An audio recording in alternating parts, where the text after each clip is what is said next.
right. Good evening, Browns fans. It is time for the Burning River Browns Talk, a part of the Fanatical Elves Network, which is a subsidiary of the Fans First Sports Network. Welcome to my show. I am Lou Marconi at L Marconi 251 on Instagram. And to complicate things, I'm at L Marconi 1973 on X. I'm complicated. Let's just say that. Hey, things I want to talk about tonight. I'm going to share with you three articles. One of them is a Cleveland.com article about believing the Haslams are holding the city hostage. Another one is about a hexagon design for a covered stadium downtown that basically is being resurrected from almost 40 years ago. So that'll be interesting. It's a Fox 8 article. The first one was at Cleveland.com. And this one is Last Word on Sports, talking about Amari Cooper's extension and possibly him asking for a trade. So hang tight. But before we do that, and before we go any further, I have to pay the bills and I have to pause for a word from our sponsors. All right, I'm back. Thank you. All right, much appreciated. Here, without any further ado, let's get right into the stories. But before I do that, I want to let you know my feeling. And when I do this show, and when I reach out and I have audience and I have followers and I have people that want to discuss the Browns and talk, I'm going to be honest with you because I'm going to be honest with myself. And what I mean by that is when I see bullshit, I'm going to call bullshit. When I see something good, I'm going to call it good. When I see something bad, I'm going to call it bad. Whether it's a game, whether it's a move, whether it's a player's play, how the player played, whatever, I'm going to be honest with you and with me. What I'm about to point out is a bunch of bullshit. Starting first with this article from that was on today's Cleveland.com, which is pretty much known as the plain dealer. I'm about to share that with you right now. It's on Cleveland.com, and I hope you're seeing it. It is The Haslams Are Holding Cleveland Hostage with Brown Stadium Dilemma by Justice B. Hill. Now, I don't know Justice B. Hill. Never met this person. Couldn't even tell you who they are. Couldn't point them out in a crowd, much less if they're standing in a dining room alone by themselves. And the first thing they say is how they don't know Jimmy and Dee Haslam. They never met the couple. Well, I never met you, Justice. So, and I do know the Browns owners are uber rich. Yeah, they're worth a lot of money because they own an NFL team. Yeah, and they are putting their money where their mouth is. But anyway, so why are the Haslams coming to the city and Beggars Cup in their hands? Did they go to the city? They're negotiating with the city, maybe trying to work out a compromise or a deal. They went to the state. They didn't necessarily go to the they went to the state with their plans. I'm not sure if there's any details of the negotiations or what was discussed. And this person read about the plans for what to do with the stadium. They lease with the stadium they lease.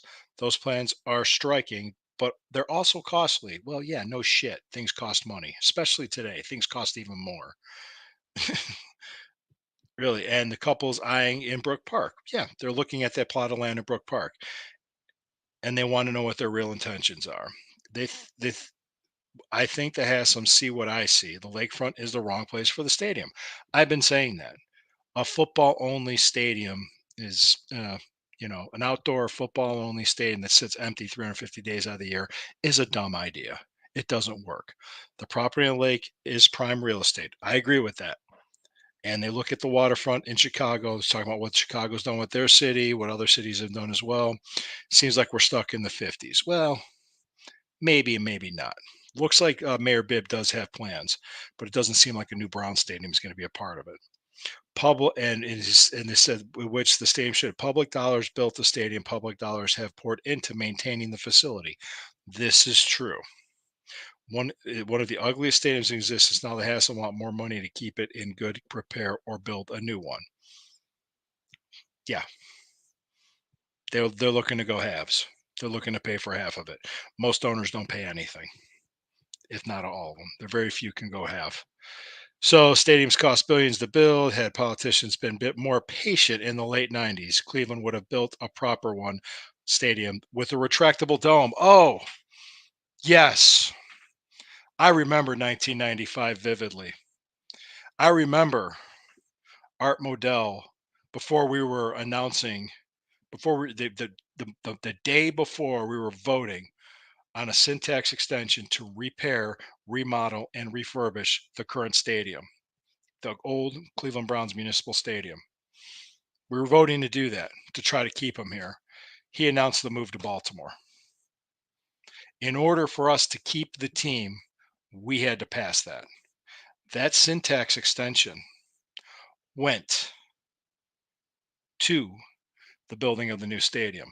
A part of what we have, a part of the deal was we had to have a new stadium built by 1999, opening day 1999. We had a little bit over 3.5 years to do it because that deal was struck in February. We kept the team name, the history, and the colors. Modell bolted to Baltimore and started the Ravens.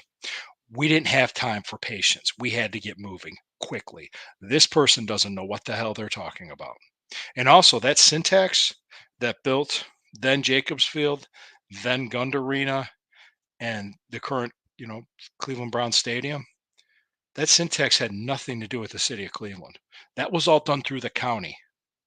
That was public dollars, yes, but it was done through the county, the Cuyahoga County syntax, not the city of Cleveland syntax. Okay? And the problem Cleveland doesn't need. They're saying, hey, we don't need a stadium. It's a poor city in America. Yes, economic opportunity has been wrong, but we have prime real estate to increase that opportunity, and we have an opportunity to build a dome in Brook Park. So if the city of Cleveland leaves and goes to Brook Park, if the Cleveland Browns decide to opt in and go to and build a new stadium in Brook Park, bringing events, revenue, and other things here, and that lakefront property gets reused for more economically viable options, what's the problem? It's a win-win. So Justice Hill saying they're holding them hostage. They're not holding hostage. They're negotiating, and they're with actually they have leverage, is what they have. They're not holding them hostage. Yeah, the stadium will turn 30. Yes, it's on here. You can look this up on Cleveland.com yourself, and that'll cost 1.5 billion in return. Blah blah blah. Haslam's paid for the franchise in 2012. Oh yes, and they've been in mediocrity. They've been lorded over mediocrity since. Yeah, yeah. The last 5 years having a winning record's mediocrity. Yeah, you want to complain about the mediocrity, not the garbage football we had from '99 until 2020. Yeah, until through 2019, the 20 years of that just awful football. But no, you want to complain about mediocrity since 2012? Shut the fuck up. Yeah, they said they read a report in Michigan Journal of Economics saying that we shouldn't build a stadium. That the city should never pay for stadiums. Okay, citing that. Go ahead. Good luck. Yeah, good luck. Yeah. So what? The city didn't build the stadium before. It was the county. So what's your fucking point? This person doesn't know what they're talking about. They're talking about, oh, if we were more patient and we didn't rush what we did last time. Patience had nothing to do with it. Absolutely nothing to do with it. We had to move fast. Things were rushed for a reason. We had to fight to keep our team. Those circumstances weren't nothing like that. Art Modell didn't hold the city hostage. He left. That's what he did. There's times he might have held the city hostage before that, but what happened in '95 was he left. You have an owner that's spending money on players, that's spending money on the roster, that's spending more than any owner right now to put on a winning team, and is actually proposing an economic development plan by the airport with which is land that's not being used at all. It's just sitting there. He wants to develop it and make it economically viable, and actually probably work with the city to do better for the lakefront. And yet you want to put out an article like this just to get clicks. Fuck you. All right. Yeah, I said it. This might be a little bit longer of a show than you realize. And now another one is another one I'm gonna go over two more articles here. And yeah, I said that. Yeah, I'm gonna piss people off. I don't care. This one is about a covered stadium option for the Browns on the lakefront and what they know. This if you read this article, it wasn't even presented. It was the Hexatron plan. It's back. See that this Hexatron plan? I call it a hexagon, but a hexatron plan for a stadium. That's what it is. He tried to do the same thing with a retractable roof. They've been talking about this for years. This isn't I would be shocked if this kept the stadium downtown. I think the Brook Park deal is happening. I think something's being negotiated with Mayor Bibb to repurpose the lakefront, and the Haslams are going to help. That's what I think's happening. People want to hear the negative. They need a boogeyman. They need a bad guy. It's not happening. This doesn't seem right, but it seems like it's content and something to talk about. The guy's name in this article that came up with his last name is Coma. Yeah, and I'm trying to think. He presented this in 1985. I'm going to scroll up here to make sure I get his full name. Yeah, it was 40 years ago. So if they didn't do it 40 years ago, what's going to make them do it now? Yeah, the real estate developer Robert Coma. Yeah, so this is 40 years later and he wanted to do this. I don't really see that happening. I don't see them staying downtown, period. But, I would say there's like a 99% chance this doesn't happen. Just letting you know. I just want to share with you. It's on Fox 8's website if you want to check it out. Interesting design, interesting story.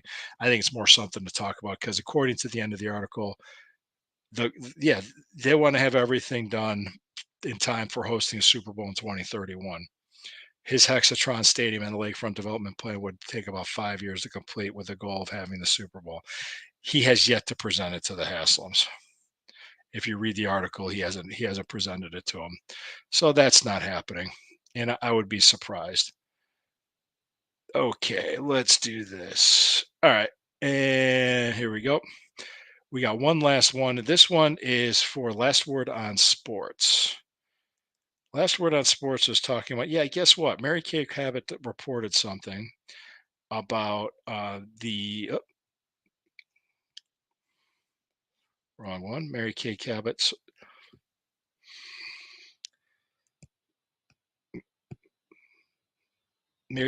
reported something, and it was this is for Last Word on Sports, and that there's this headline's eye catching. Here's $100 million receiver. Yeah, he's getting 20 million a year for 5 years. That's $100 million. Yeah, it's 20 million a year for a number one all pro level wide receiver is a bargain. So don't be fooled by that. Amari Cooper's contract extension is not close with the Browns and may seek a trade. They probably didn't even start negotiating it yet. Probably didn't even try. It was talked about here. According to a source, Cleveland Browns are not in a rush to extend the veteran. He's going to turn 30. He's going to be 30 years old. Probably not in a rush. They probably want to wait and see how it happens because he has been having injuries. This past year, he has been having injuries. Usually, once you hit that age around 30, especially at a skill position like that, these injuries do tend to pile up. They want to make sure before they invest money in him. Makes sense. All right. He's been excellent with us, and he was a steal for the trade with the Cowboys. Is he seeking a trade? Doesn't say. Said he may ask for a trade. Well, I remember other players that have seek trades. Kareem Hunt, and he stayed. David Njoku, and he stayed, and he's even happier than ever being a Cleveland Brown. This is kind of, I think it's kind of a play. I think it's kind of a play to make it look a little bit dysfunctional here when it's not. Cooper has been thriving under the Browns' lackluster passing game last season. Well, yeah, because we started five different quarterbacks, dickhead. God, this is what I mean by being honest. Yeah, it's just yeah, lackluster passing game. Yeah, Joe Flacco comes off the couch. They keep saying that. It's so stupid. This isn't stopping his production, as it's no surprise he could request a trade. He could request a trade. Does it say he did request a trade? No. So he didn't. Not yet. Don't buy into the bullshit. That's my point. Don't buy into this. Don't buy into this crap. It's such garbage. It is. But people need stuff to write about. People need stuff to talk about. So that's why a place kicker's commencement speech made such news. But hey, guys, I'm here to see it through this season, and that's my goal this season. Is I'm not only do I want to connect with my audience, not only do I want to connect with other Browns fans, I want to make sure I'm being honest when I do so. and I'm going to call things like I see it, and I will call bullshit out when I see it. And what I just pointed out was complete bullshit with all three articles. I don't see another plan, a hexatron plan. First time I heard about it was today. Yeah, you're just going to walk in Haslam's office. Hey, look what we're going to do. No, things are already in motion for this stadium. Deals were already done before we even started talking about it. All right, and Justice Hill's article is complete crap because we didn't rush anything. We couldn't be patient in the 90s. We couldn't scout out locations. We couldn't do other things. We had to do what we had to do, and we had to rush to put that thing together. We had to rush to put the team together. It was all rushed from the start. Now you could say in hindsight, yeah, that was the wrong thing to do, but it was the only option we had given at that time. Ridiculous to think otherwise. And all the money that came in to build that stadium was done through the county, not through the city. But yet you want to blame a stadium on the city woes when city officials don't know their ass from a hole in the ground on finances. They can't manage their own money. Go ahead. Yeah, blame sports teams. Yeah, go ahead. Yeah, scratch your head on that. People are still going to come to games, and people are still going to come downtown to games. That's what we do as sports fans. And then this guy, last word on sports, was a site I never heard of, but I saw it and I was like, oh, it just irked me. It just pissed me off. So that's why I did it. I went long today. I know, but I appreciate you for staying with me and I appreciate you for hanging with me. Always remember, hey, I'm here with you through the duration. I'll be back tomorrow night. Talk to you more. Hey, comment, like, share, follow, subscribe, hit the notification bell. Fanatical Elves has a lot of great people providing a lot of great Browns content. I'm really glad to be a part of that network. So always remember, when the river burns, it burns brown and orange. Have a great night. See you tomorrow.